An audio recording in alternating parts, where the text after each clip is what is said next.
Hey, this is Michael Dermer, and in this lesson we're going to talk about business plans. Why you write them, how you write them, and what you use them for. So here we go.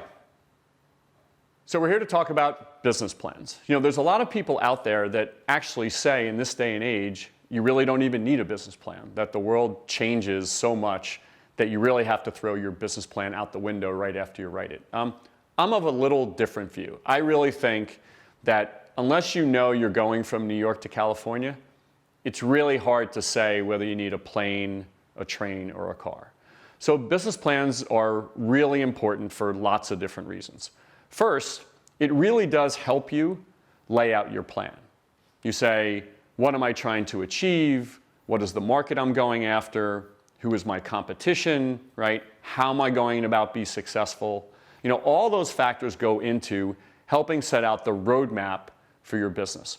But the other thing that happens when you're creating your business plan is it actually forces you to think. The actual plan itself is the result, but when you're going through the process, you'll actually find that you're making decisions and you're thinking about the critical things that you need to do to make your business different and better along the way. Okay? So think of your business plan as your map. You're going on a trip and you're going to go from point A to point B. What do you have to pack? What are your directions? What GPS do you use? And how do you think about getting there? Okay. So what are the key sections of a business plan? Okay? First is your business, right? You have to really be able to describe what your business is. Are you developing a new app? Are you building a new flower store? Are you coming up with a new shoe design, right? You have to be able to really lay out what that business is, okay? And what goes with that is, what are your key objectives? You know, what are you really trying to achieve, okay? And remember, some of those objectives are long-term objectives. You might say to your business plan is to create a company that has $10 million of enterprise value in 2 years. You might say your objective is to ultimately create a business where you employ a couple of people, right, and have a nice life for yourself. But then your business objective also goes to the objective that the business is supposed to accomplish. You know, what is it supposed to help somebody do? Is it supposed to help a business solve a problem? Is it supposed to help a consumer solve a problem? So you really have to think about what is what we're doing lie into what we're trying to achieve. Next is the market. What is your market?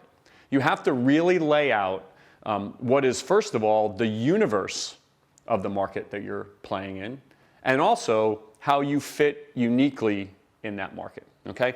So for example, you could say that if you're thinking about making chocolate, that your market is the chocolate market, or you might say the market is the market for all candy, right?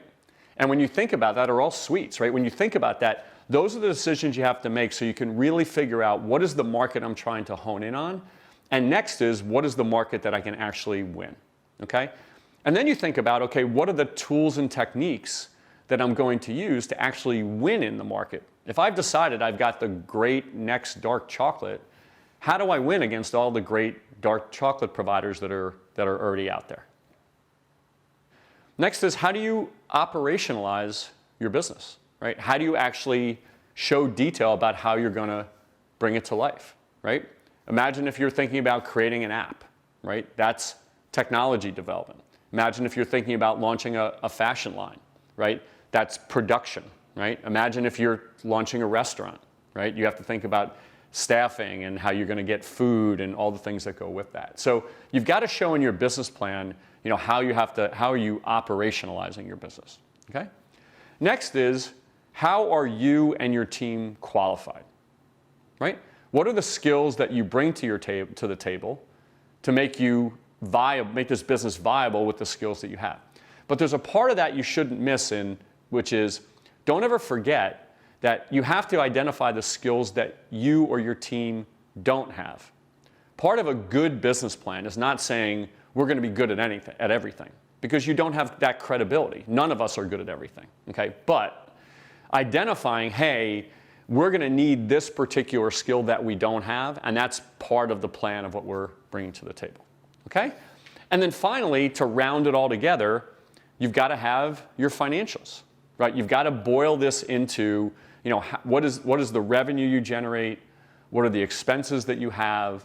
What is the capital you're going to bring to the table? How does your cash flow come together, right? So when you really bring all this together, you're saying, what does my business do? What is the market that I'm serving? How do I serve it uniquely? How do I operationalize this market, right? Do I have the right team to do that? And if not, am I planning to have the right team in the future? And finally, how does that all come down together in a big package, right, around your financial? Almost think of it like planning a wedding, right? If you think about all the different things that go into a wedding, at the end of the day, for most weddings, there's a budget. And it has to boil down into how that plan, lays into a financial plan. So that's your elements of your business plan, okay? And there's lots and lots of forms that you can use to do that, but going through that process and helping you really hone in on that thing is helpful. But what does a business plan do for you? Well, it does a couple of things. Number one, it shows everybody that you've really thought through your business. That everybody might be your friends and family who might invest and other investors. It might be employees that you're asking to join. It might be a spouse where you're asking them to make a leap with you to go to the dark side of entrepreneurism. So it's really important to hone in on, right, that you really understand your business and understand your market. So now that you know the components of a business plan, here are a couple tips about how to write a business plan. First, try to make sure everything that you say is backed up by evidence or examples. So for example, the size of a market, right? You go out and you get statistics about how big a particular market is, okay? Next is, and this is really important, is how do you make sure that your strategy, your approach, like the way you're going to go about it, links to your financial statements, okay? And that's a little bit of a difficult concept to grasp at times, but you may have a unique way of doing it, but you've got to show how that's actually going to translate to and connect to how you're going to perform financially.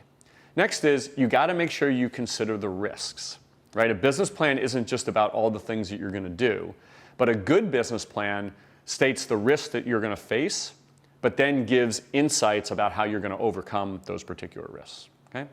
Next is, and this relates to everything that you do, is make it short and sweet. Be simple, concise, less is more. Almost think of it like Twitter, right? When you write your first business plan and it's 97 pages with charts and graphs, boil it down to the equivalent of 140 characters, okay? Short and sweet is really, really important. And next, presentation matters. It really makes a difference that this is neat and clean and perfect because this is the first real representation of what your business is, okay? So now we've talked about what are the components of a business plan, some tips for writing a business plan. So how are you going to use your business plan? Well, one way you're going to use a business plan is to raise money. So whether it's raising $25,000 from friends and family, right, or millions and millions of dollars from a venture capital firm, your business plan really lays out your map and your plan for going to do that. Next is employees, right? How are you going to attract talent? Let's say you have this amazing idea, right? Let's say you have an idea for a restaurant that you think is groundbreaking. Well, how are you going to attract the chef, right, from a well-known restaurant to join your venture? You've got to really show them that you have a well thought out and differentiated plan. And that's the role that the plan can really play for you. And next is it actually can even work with customers. You can go to potential customers and say, hey, listen, this is our plan for what we're doing. And you can get customers really excited about what you're doing before you even start doing that. So creating a business plan is one of the most important things that you'll do, especially if you're doing it before you're looking to make a leap, right? It's a great way to validate. Think about even asking a spouse, right? Hey, do you think that we could start this business? Imagine if you could hand them a well thought out business plan that goes, you know what, honey, you really thought about what you're doing here, but it's critical to laying out the map for you to be successful in your business. Remember, in addition to this video, we've got detailed written information for you about this topic right side by side with the video in this lesson.